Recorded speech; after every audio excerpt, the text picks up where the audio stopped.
И тоа се случи. Кинеската марка за мобилни телефони, што пред неодамна започна да произведува и електрични автомобили, постави апсолутен рекорд во примање на нарачки.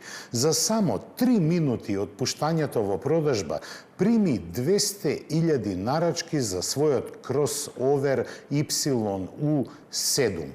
Од друга страна, на планетата традиционалните марки како Lotus и Maserati имаат неизвестна иднина.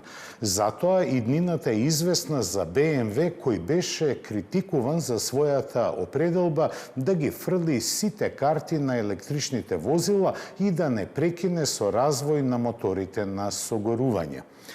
Тоа се покажа како исправна одлука која се потврди и во нашиот денешен тест на X3 со 2-литрен турбодизел мотор.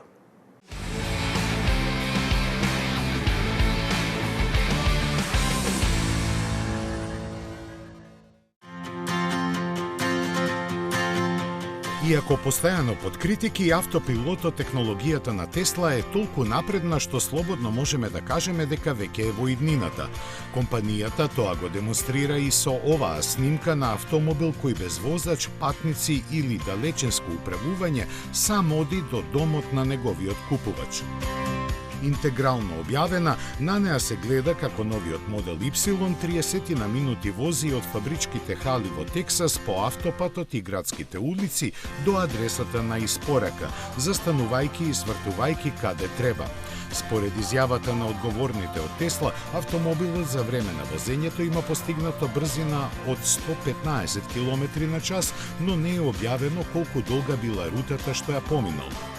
Анализата на оние што ги познаваат тамошните улици проценуваат дека се поминати околу 25 километри.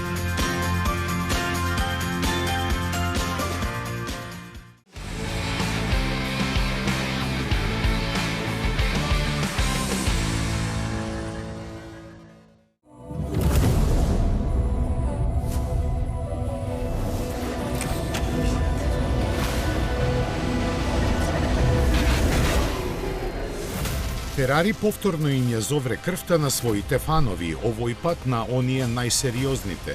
Представи еволуирана верзија на 296 GT3 кој се надпреварува во трките на издржливост. Настанат од искуството и повратните информации на клиентите, инженерите на марката ја зголемија конкурентноста на овој автомобил со низа напредувања пред се во поглед да се обезбеди предвидлив и стабилен одговор на сите тркачки ситуации. Аеродинамиката е ревидирана заедно со можностите за нејзино прилагодување, а ладењето на сопирачките и кокпитот подобрено. Кинематиката на ослонувањето е модификувана со цел намалување на оптоварувањето на подвозјето и зголемување на издржливоста на возилото. Механичките компоненти, вклучувајќи го и моторот, немаат претрпено измени, бидејќи немаше потреба за тоа. Значајно е дека на сите сегашни сопственици на 296 GT3 ќе им биде понуден пакет со кој ќе може да го надградат својот автомобил.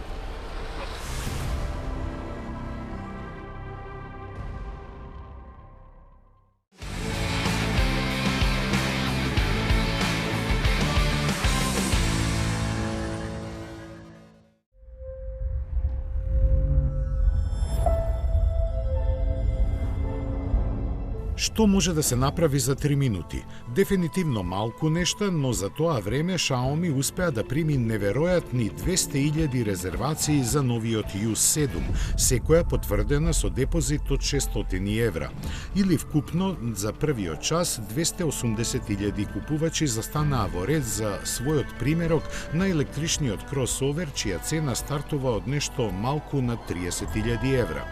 Дека овие бројки далеку ги надминаа и најамбициозните продажни планови, сведочи и фактот што фабриката во која ќе се произведува има капацитет за 300.000 возила годишно. Новиот Ю7 е средно голем кросовер, долг 5 и широк 2 метра со електрична архитектура која работи на 800 волти. Основниот модел има електромотор од 320 конски сили и автономија од 835 километри. Верзијата со погон на сите тркала располага со 496 коњи, а топ моделот со дури 690, кои го лансираат до 100 на час за 3,2 секунди и дотеруваат до максимални 253 км на час. За одбележување е високото ниво на опрема, која вклучува и системи за автономно возење. Компанијата се надева дека ќе започне со извоз во 2027 година.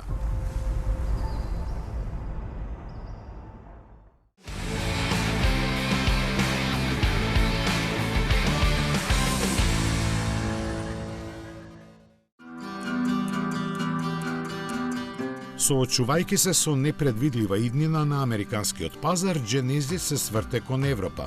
Корејската премиум марка, присутна од 2021-та само во Германија, Велика Британија и Швајцарија, ќе ја прошири својата продажна мрежа уште во 4 други држави.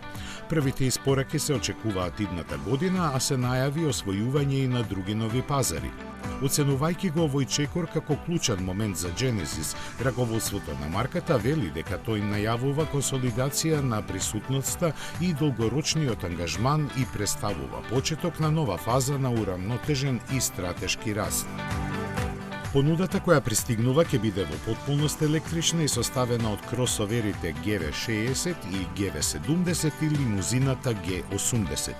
Genesis во Америка лани продаде 75.000 автомобили, а во Европа помалку од 3.000.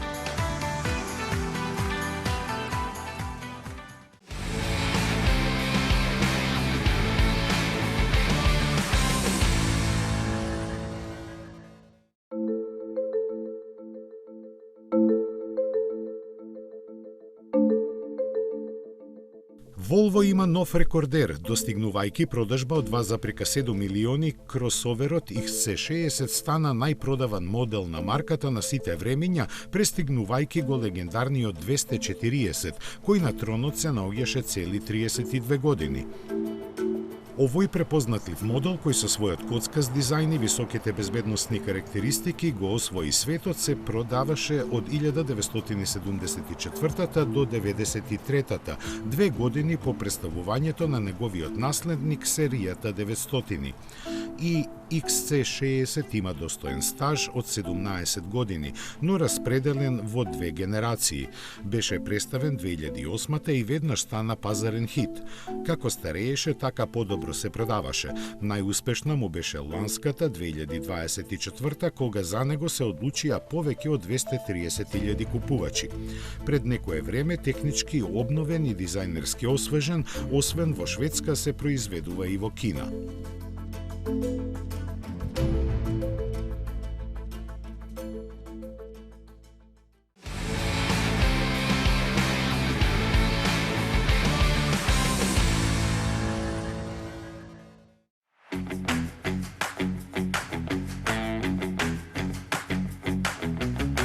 Ако некој воопшто помислил дека не може нешто поекстремно, Кристијан фон Кёнисек уште еднаш разувери со новиот Саладер Спир.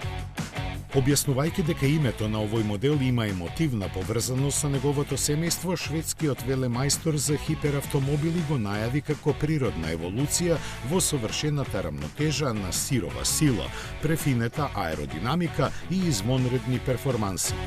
Настанат на основа на Jesko Attack, тој од него е полесен и помоќен со употреба на етанол како гориво од својот 5-литарски V8 мотор испорачува 1625 конски сили. Што со нив постигнува не е објавено, тоа ќе го дознаат само 30 несрекници кои својот примерок по цена од околу 4,5 милиони евра го обезбедија за време на приватната презентација. И покрај аскетски уредената внатрешност, тие ќе можат целосно да уживаат во возењето бидејќи е хомологиран за јавни патишта.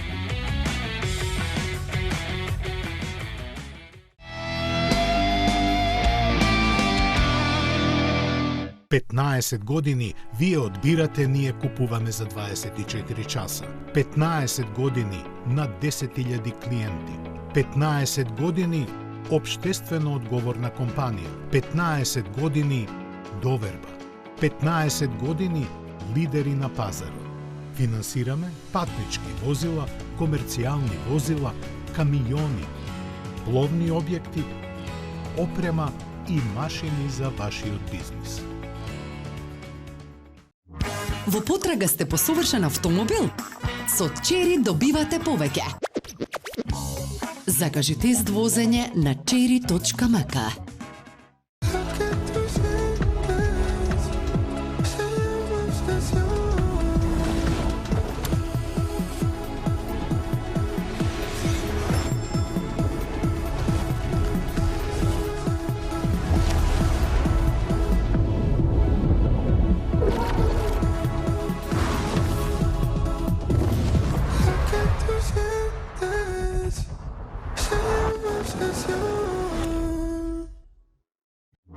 Во потрага сте по совршен автомобил?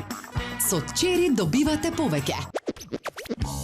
Закажете тест возење на cherry.mk. Oh, it's a head turner. All eyes on it when it passes the corner.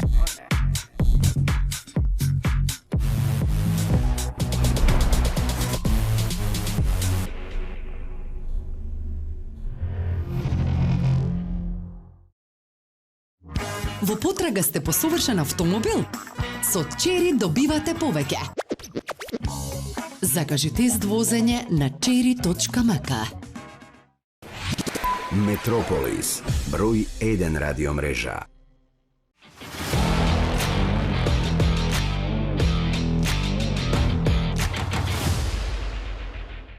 Изгледа моќно, најавува 1360 електрични коњи, но ниту на крај на паметот нема да погодите за што е направена зошеметувачката студија Mercedes AMG GT XX.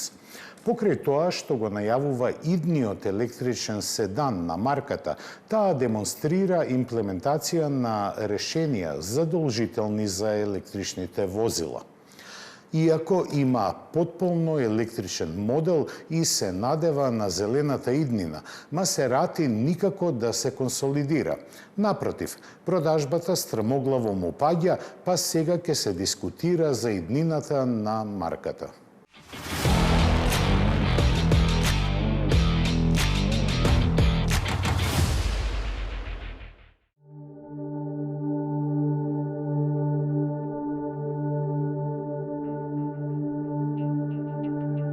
Mercedes AMG се катапултира во електромобилноста. За следната година најавен е првиот електричен автомобил од расната дивизија на Mercedes, која е позната по мускулестите изведби на штутгарската звезда.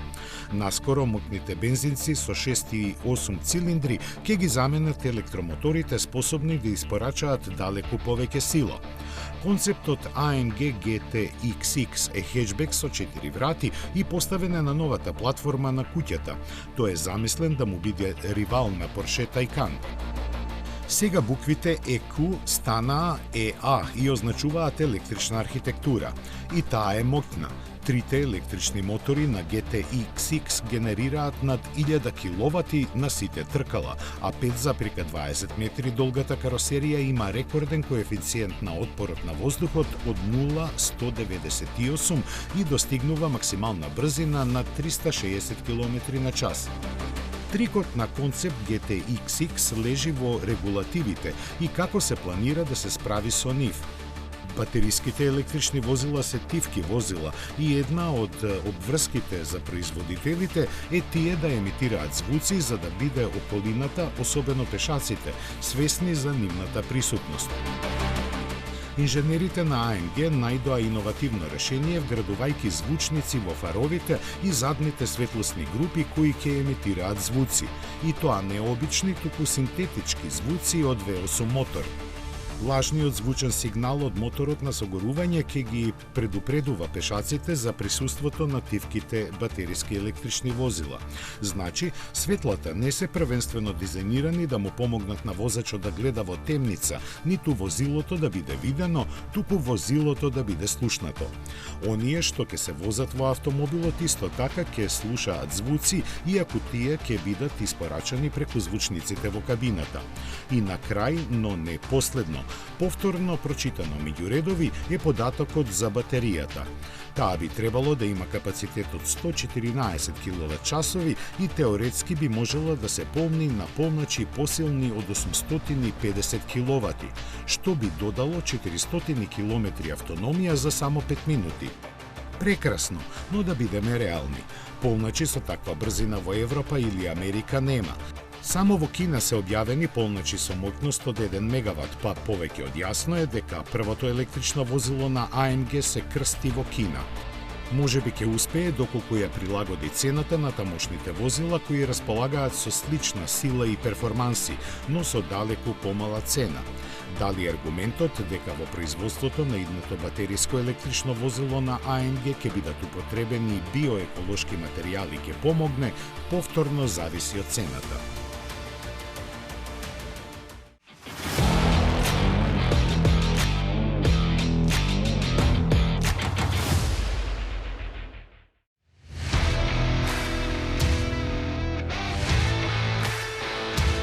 Новиот директор на Stellantis го очекува жешко лето. Една од првите тешки одлуки што треба да ја донесе е судбината на Масерати. За тоа како ќе ја скрои има повеќе приказни од кои најчесто во јавноста се споменува продавањето на марката. Засега само како шпекулации, но сепак возможна со оглед дека пред некој месец е ангажирана консултантска куќа која има за задача да ги разгледа сите опции. Заинтересирани секако има, но тие доаѓаат од далечниот исток и никому нема да му биде мило да се предаде едно такво име како Масерати во кинески раце. Друга веројатност е компанијата да се спаси со потесна соработка со Алфа Ромео. Тоа секако ќе делува позитивно, бидејќи двете марки имаат заеднички проблеми, но неминовно ќе доведе до преклопување на понудата, иако едната настапува во премиум сегментот, а другата во луксузниот. Дополнителни тешкоти на Антонио Филоса му создава и поделеноста на раководството на Stellantis за тоа кои идни чекори да се преземат, а времето не работи во ничија корист. Продажбата на Масерати продолжи да тоне, предизвикувајќи милионски загуби. Негативните трендови ќе останат бидејќи Гибли и Леванте ги нема повеќе во гамата, а нови модели не се очекуваат пред 2027 или 2028 година.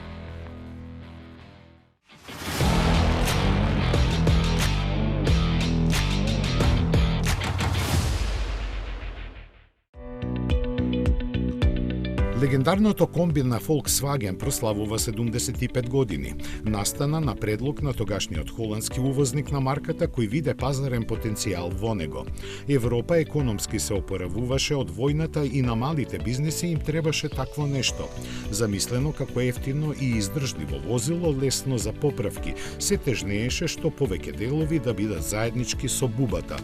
Развојот кој траеше само 51 недела покажа дека нејзината шасија е несоодветна да носи поголем товар и беше заменета со само носечка каросерија, но затоа дел од подвозето и моторот беа искористени.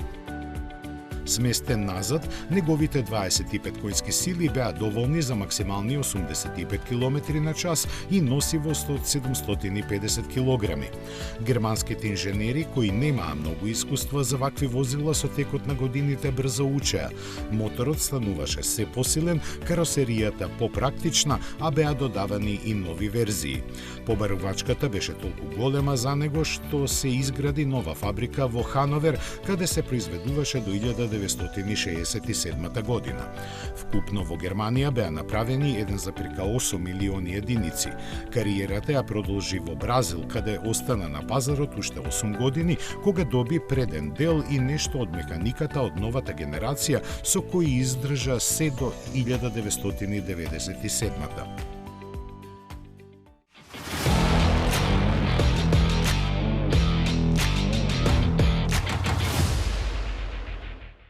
За жал, работите не одат добро и за други традиционални производители. Во собственост на групацијата Гили, британскиот Lotus се сврте кон електричните модели, но сега, поради новите давачки за увоз на возила во Соединетите Американски држави, размислува да го напушти островот и да се пресели од другата страна на Атлантикот. Некогашниот господар на рели над преварите сака со емоции од минатото да се пробие во иднината.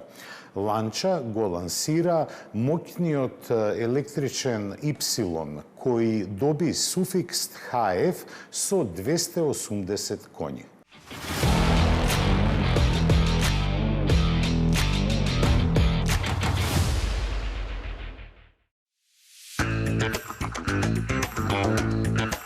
Италијанците токушто ги направија летните температури пожешки. После долго исчекување и најавување представена е сериската верзија на Ланча YHF. За славната ознака се крие најбрзата, најсилната и најскапата верзија на некогашната градска икона, а сега сламка за спас на иднината на марката. Доработено да биде дорасната на длабоките спортски корени што името Ланча го има, YHF располага со електромотор кој развива 280 коњски сили, пренесувани на предните тркала преку торсен диференцијал со ограничено пролизгување. Обезбедуваат забрзување до 100 км на час за 5,6 секунди, а 4 клипните моноблок сопирачки безбедност во сите услови.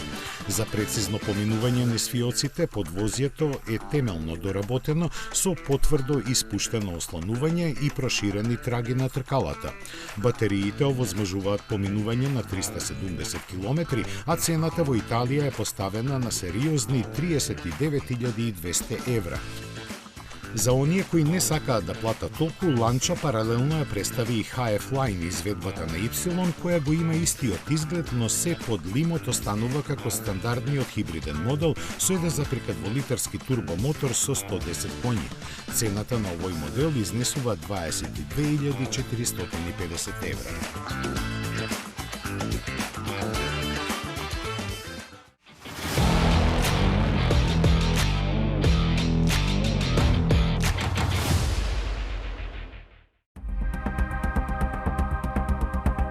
Ке претрпи ли британската автомобилска индустрија уште еден подмолен удар.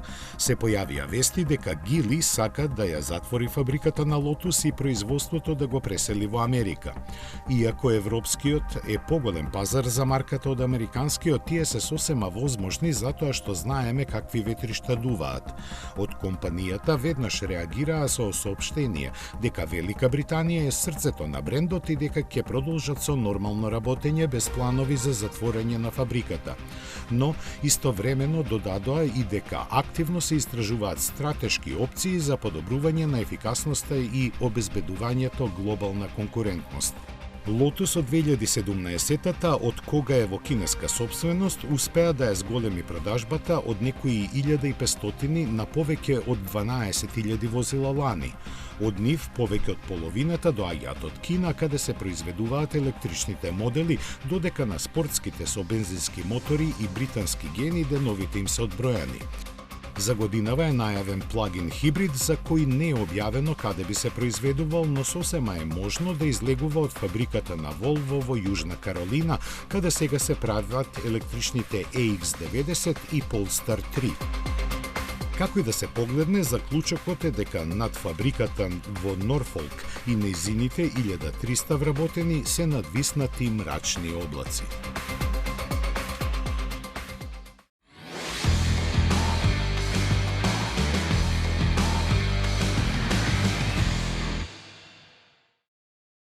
Денеска тестираме еден наш добар познаник. Тоа е новата генерација на BMW X3.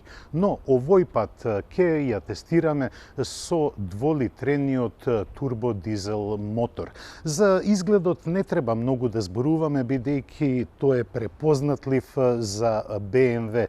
Она што најмногу дава контроверзи, тоа е предната маска која има геометриски форми, односно традиционалните бубрези на BMW се исполнети со геометриски форми.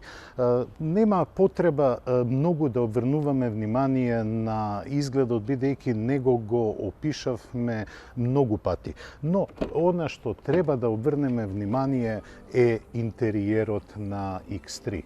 Интериерот е баш онака како што може да го најдете во секој BMW, а ова што ќе го чуете, тоа е многу убав звук на дизел моторот. Да, добро слушнавте, дизел мотор, бидејќи дизелите се веќе анатемисани на повеќето модели на сите марки, но BMW останува доследен не само на електричната иднина, туку и на бензинските и дизел моторите. Она што многу ми се допаѓа во секој интериер на BMW, тоа е големиот заоблен дисплеј сочинет од два дисплеја.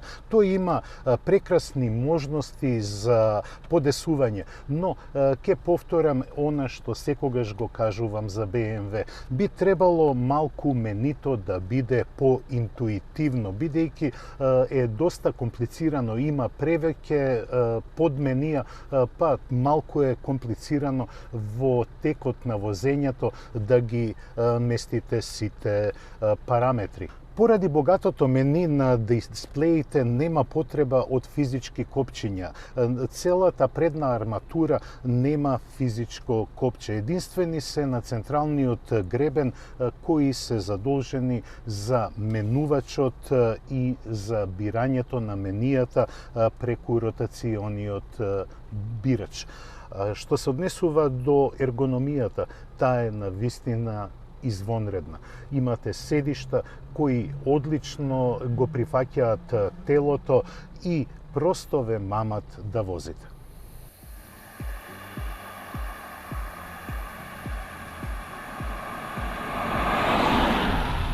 Она што BMW успеа да го направи е да го продолжи континуитетот на својот имидж.